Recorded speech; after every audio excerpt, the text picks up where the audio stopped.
G'day, Keithy here. Thanks for joining me. Hope you're doing well. So I'm going to introduce you to another series after the fuel consumption one. We have got a Thermofan series. I'm standing in front of the completed job here, and we'll have to work towards that, guys. But what I'm intending to do is to show you the process that's involved specifically on my car, but you could apply this to any vehicle if you've got a Nissan or a Toyota or Great Wall or anything for that matter. How to remove your belt fan and install a Thermofan. See how it goes. The aim of this, I want to run it, I want to make it work. I'm going to use a temperature controller to do that, and a switch, which I'll explain a little bit later on. I'm hoping that it's going to be sufficient for all kinds of driving. There's only one way to find out if that's going to work. Stay tuned, guys. Alright, so what I'm going to explain before I show you where I'm at now is I'm going to explain the switches, or the switch that I'm using, and also the relays that I'm using and how it all works. And then I might even show you the wiring diagram afterwards. So what we're going to do is I'll show you the switch first. This is called a dual pole, dual throw switch. So what you're seeing right now is the switch is in the center position. When the switch is down like that, I'm going to have power through the temperature controller so that it can do its thing automatically. It'll turn the fan on and off as it needs to keep the engine cool. In the middle, the fan will not run. The Thermofan is not going to do anything. When the switch is up like that, the fan will run continuously. So this is essentially a manual mode up here. It's an override. So what that means is that the temperature controller for the Thermofan is not going to have any say in what happens with the fan when the switch is up or in the middle. It'll still display the temperature and it will still try and turn the fan on and off, but it won't be allowed to because I've not allowed the circuit to be complete. So what's going to happen is power is going to go into the back of this switch. It's going to come out down the bottom, and that's going to be for the automatic control of the fan. And it's going to come out through the second top one here, which is a positive. That's going to go to manual operation of the fan. This dual pole, dual throw switch is named so because you can run 4 accessories off this switch, believe it or not. What I'm doing for this instance, so just ignore these 3 tabs here. I'm not going to use them. I couldn't get a single pole, which means there would only be 1 row. I couldn't get a single pole switch, so I had to get a dual pole switch, but it doesn't matter, it's effectively the same. So I'm just not going to use them. So quick guide, up the top is a ground, so negative, earth, whatever you want to call it. The only reason you've got that on this switch is because it has lights. So if I didn't want to use the lights, I wouldn't hook an earth up to this switch here. Third one down is the power in. So I need an ignition power source, which I've got in the car. I'll show you that in a minute. Top one, obviously power out, so manual fan on. And bottom one is also power out, but that's with the temp controller having its say. So they're pretty simple. Just ignore these 3. I'm going to use those 4 there for my switch installation. So this one here, which is manual control, and this one here, which is auto control, they're both going to run through their own relay. It's just a 4-pin, 40 amp, normally open relay. So normally open, what that means is, just imagine these are 2 wires. The normally open relay is like this, so the wires are not joined together. And when you activate the relay, it closes the circuit and allows power to flow through the relay. 4 pins. So you've got, number 30 down the bottom, so that's power in. So what will happen is I'll go from the battery through a fuse and then straight to this one here, positive. Battery positive, through fuse, into that one there. They also have a ground because you need to make a circuit in this in order for it to switch. So the earth is number 85, which is this one over this side here. So power in via fuse, earth.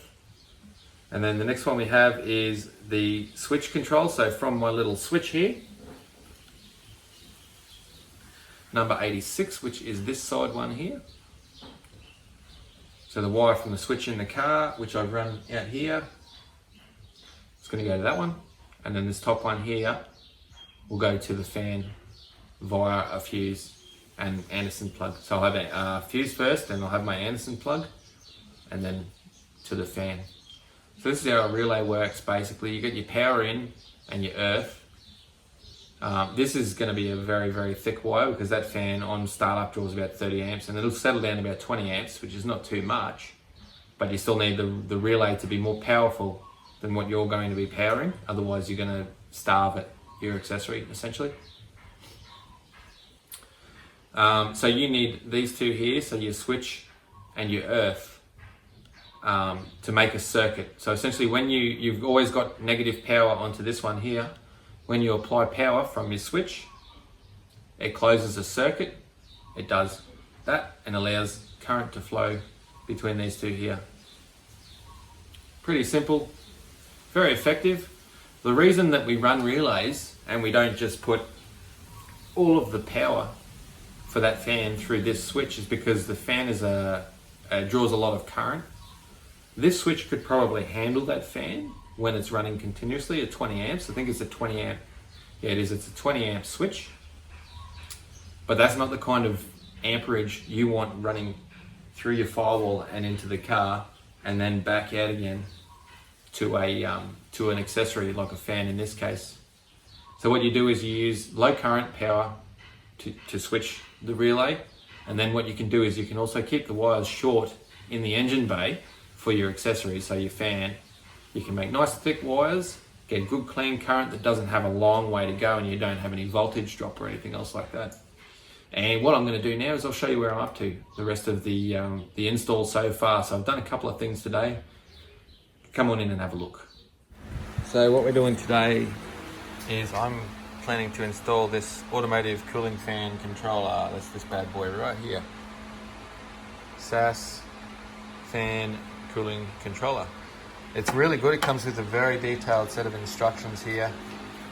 What I really like about the instructions is it tells you what needs to go in the engine bay, what needs to go in through the firewall. So there's your firewall. Obviously you've got your plug that tells your controller what the temperature of the engine is. Power out to your fan, power in from the positive of the battery. Can't really go too far wrong there. How am I doing this differently? Okay, because I'm using this switch here, I need to use the control unit, which is that, to switch a relay. So when that switch is pressed down, that will trigger this relay. And when that control unit and this little bad boy here says, okay, we need the fan on now, this relay will send power to the fan. When the switch is off, it does nothing. When the switch is up, the signal will go from the top port on this switch to the second relay, which will then trigger the fan to come on. So that one will do nothing, and this one will do what I tell it to do. And say I'm going through a creek or water crossing or something like that, you often don't want a fan running at that time. Turn that off, fan's off. It will not come on unless I tell it to come on, or unless it's in auto mode or manual mode. What else do you need if you're going to do this? So obviously you've got relays and switches here. They've all got little spade connectors, so you need some spade connectors to put on your wiring, and a couple of fuse holders because you fuse everything. Fuses are very important. So what I'm going to do with these fuse holders is we're going to go from the battery. I'm going to mount them on the back side of this box here. Same with the two relays.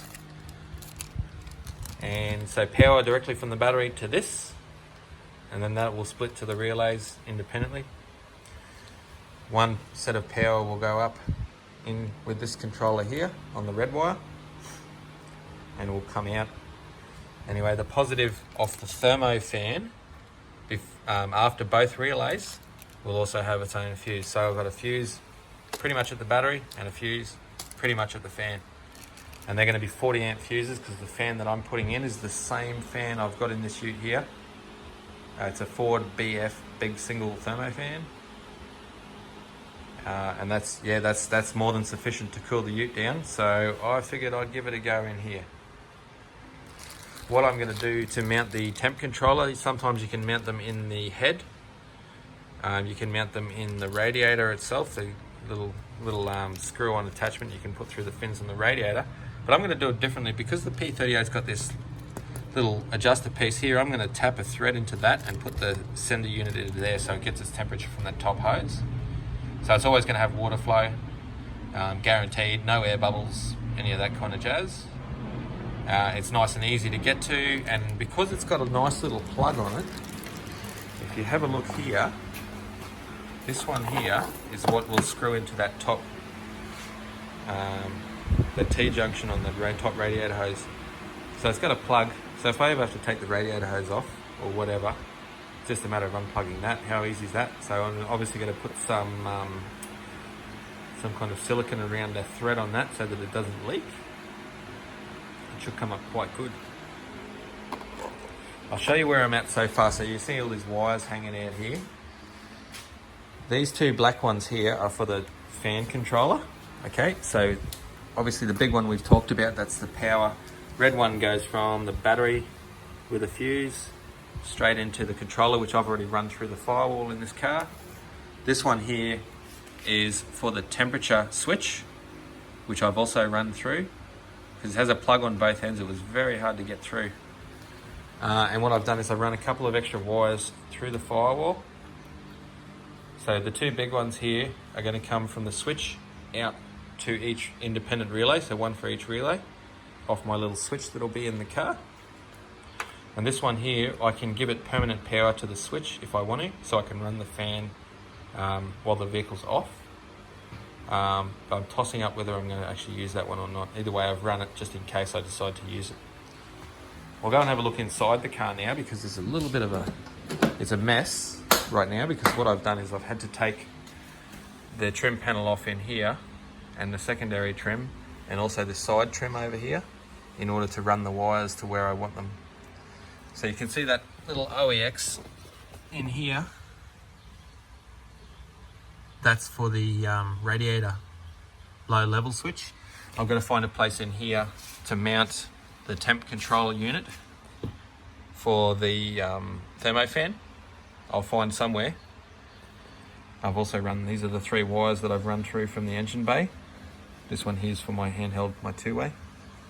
This one here is the big loom with the black and the red wire, the blue and the red wire from outside the car there. And then the little one is somewhere up here, it is. So this is the little one, the other black one that's coming out from the front of the car. So see how it's got a little plug on it there. It's very handy, it's all plug and play, very, very easy.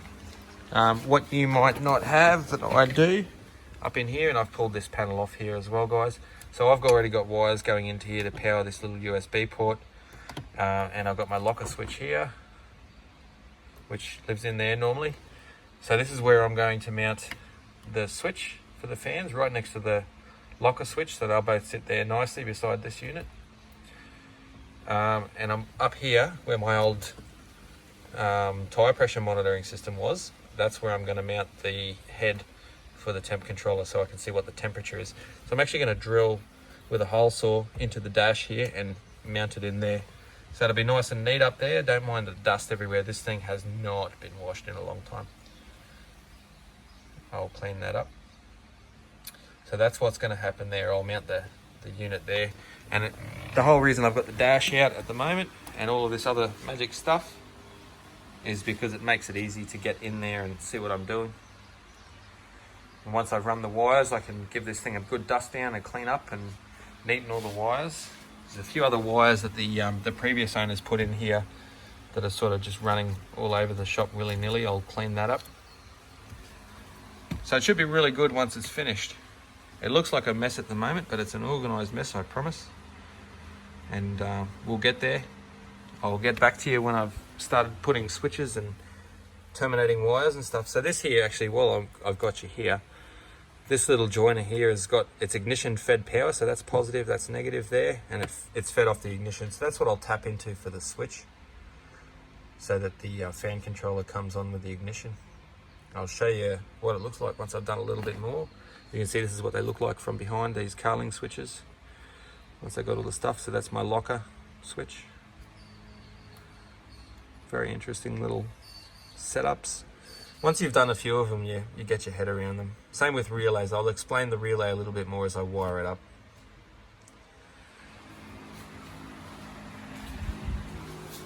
And what will eventually happen out here, I'm going to run these wires through some conduit, and I'll go under here, all the way along under here, around the back here, and I'll have my 2 relays here and the fuses underneath them, so that it's all nice and easy to get at.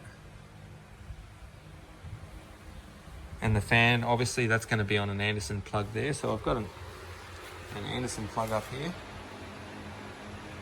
That's what I'll wire up for the fan. It's going to look pretty good. This is going to look quite nice. It's not a dodgy looking colour, so it'll fit in nicely with the dash of the P38. Alright, so one of the things that I've done today, I've run this wire here. So this is about 30 metres of 6mm wire. It's very, very thick wire. It's probably overkill just for switching to the 2 of the red ones that were coming out through the firewall that you may have noticed. So I've soldered this dual core wire, 1 to each of the red wires that was coming out through the firewall there. And that's allowed me to pull those wires through. If I open the car up, so it's looking a little bit neater in here now. I've done a little bit of neatening up in here. Okay, so this is just the 3rd wire, so that's still in the engine bay hanging out there doing nothing. I probably won't use that wire. So you can't even see the other 2 wires. They're tucked up nicely in here, running up through. And I've neatened up these other 2 wires here, which were also sort of hanging down precariously. So this is where I'm at now. All of the wiring comes up into this little cubby box here. I've made a fascia panel here for both switches, so you can see I've got my locker switch through there already, and these 4 here are going to go onto the switch for the fan controller.